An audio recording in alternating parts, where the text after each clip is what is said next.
I'm Ash, and this is Chai and Matcha. Today's topic that I want to talk about is the first generation experience. What it's like to be a first generation immigrant, all of that stuff. First, I thought I'd start off by just explaining what first generation is, because a lot of people may not know. So, first generation is just basically being the first generation, as the name says, the first generation in your family to have been born and raised in a different country, especially being a third culture kid to a degree, whatever it may be. So, when you're a first generation immigrant, first generation person, you're going to have different experiences and a different childhood than your parents and the rest of your family. And that can lead to a lot of different opinions, a lot of different outlook of the world, and it can be extremely isolating.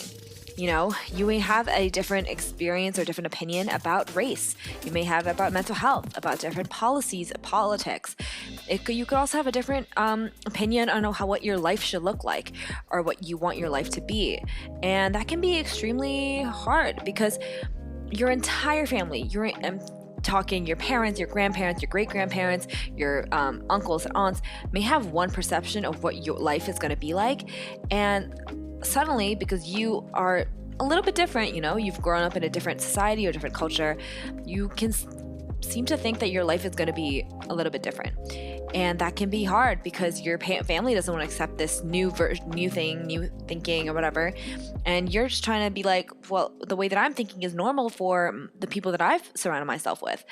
And so I just want you to know that it's okay to have different experiences and different opinions than your parents, and you should ultimately pursue what makes you happy and pursue what makes you what makes your heart pump faster, makes your heart going amazing, all that stuff. I hope that you get to pursue a life that you want because the world is changing. You can't deny it. The world is changing, and the way that you want to live your life is completely valid, just like the life that your parents wanted to live, and maybe they weren't able to do that, but the life that they wanted is also completely valid.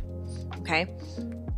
I feel like growing up as a first-generation immigrant, I've had a lot of conflicts with my parents, especially about topics of race and topics of mental health, because the way that or topics of diversity and inclusion have been very different because they've had a different outlook of the world.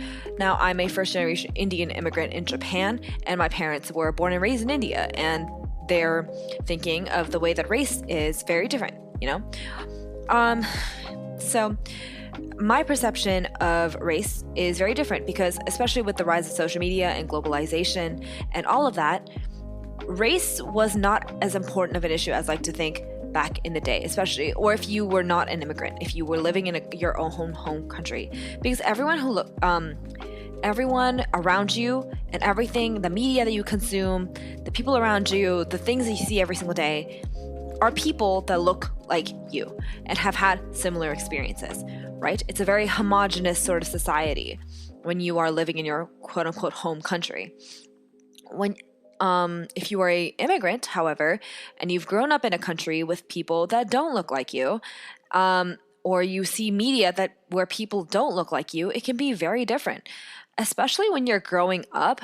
I think the reason why I think we have a different view on race growing up is because when you're exposed to that idea of diversion, it's beautiful. It's a beautiful thing. I'm not saying that at all, but it can also have the other edge of the sword, where you start to question your identity, your culture, your people, yourself a lot because you don't look like the people that you see in the media. You don't look like the people who are idolized and called beautiful and all that stuff.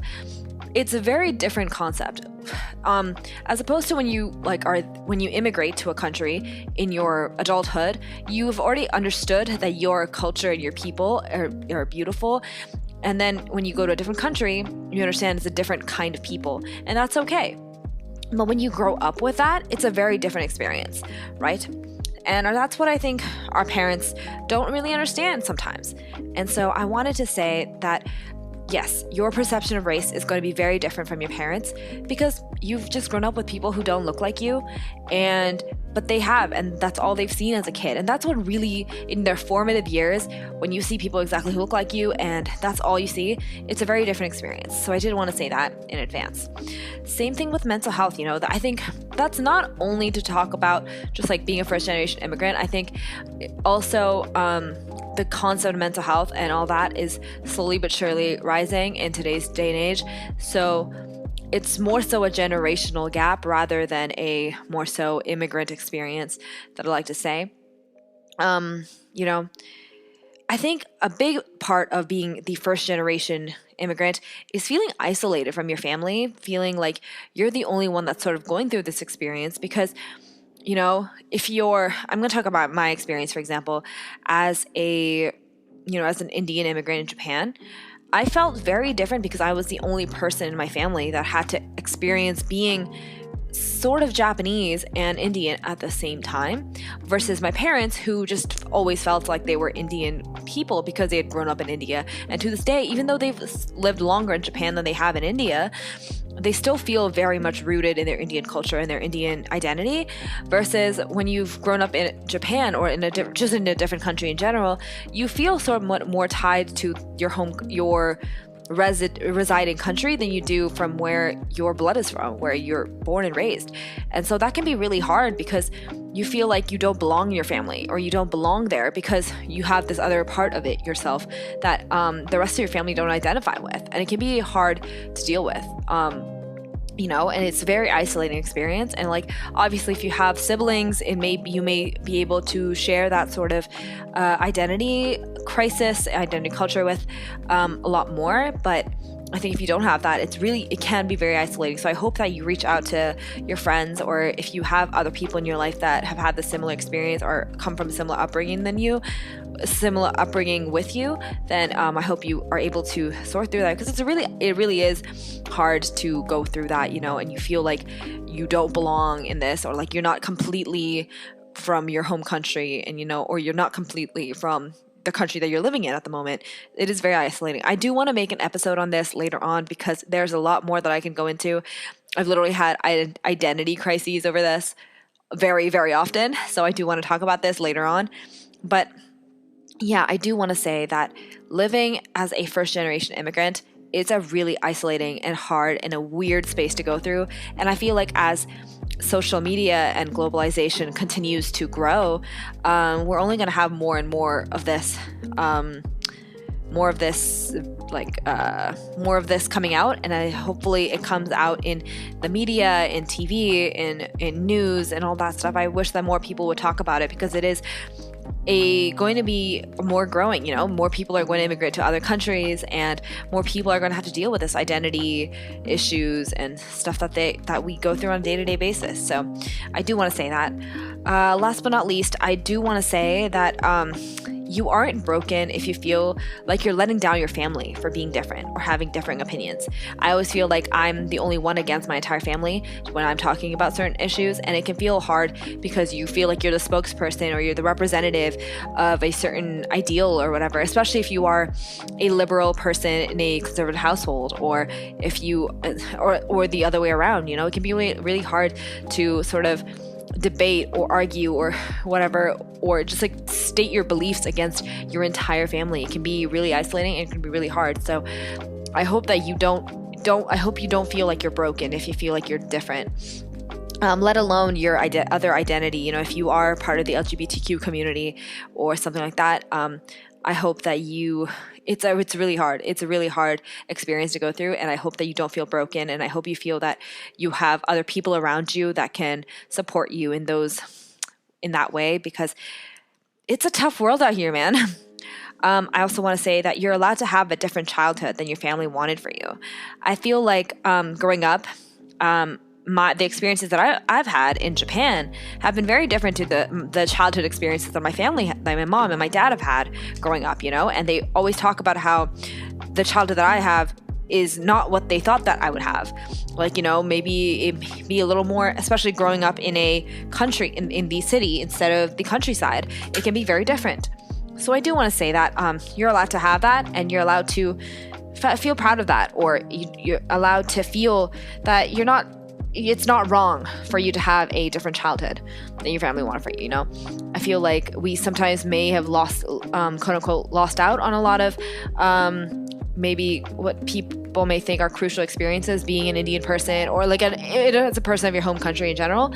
It can feel weird, but it's okay. You've had different experiences and you are different from your family, but that's what makes you special and unique. And yes, it's isolating, but I promise you, it is a beautiful thing that you're a part of, okay? Last but not least, I wanted you to say that you are allowed to be multifaceted and have interests that are separate from what your family expected from you. Now, this is not generally just a first generation experience, but I'm just talking about how I think when your family sort of moves to a different country or whatever, you feel like you are put into a box. You are sort of an extension of just your family, and you feel like you're the representative, the spokesperson for your family outside of your house. And it's okay if you are different from your family, and it's okay to feel like you are different, and it's okay to explore those interests that you have of yours, you know? I think especially, our parents may not have had the experiences or may have wanted the experiences that we have today. And so I wanted you to say that, like, you're allowed to be your own person. And yes, you are. The reason why you're different is it's really weird, you know, being a first generation person, you're the first in your family to have had this experience. It's hard. I promise you, it is really hard to go through this, but I promise you, you are a beautiful person and a very unique person and having very unique experiences. And the world needs more of that. The world needs more of the diversity and the inclusion and just the culture. And I hope that you're able to be proud of where you come from and who you are and your identity. And it's being first generation immigrant is not easy. It's not easy at all, but it's a beautiful thing. And I think that people should talk more about that. So yeah, that's what I had to say about being the first generation experience. It's really hard. Of course, there's so much more that I could talk about, but I just wanted to start up, have a basic episode about this because it is a big part of my life. So yeah. Thank you so much for listening. I hope you have an amazing day. Please make sure to subscribe, follow, comment, all of that. Follow me on Instagram at Chai and Matcha. Till next time, goodbye. Enjoy your day. Enjoy your chai, enjoy your matcha, whatever you're having. And I will see you very, very soon. Bye.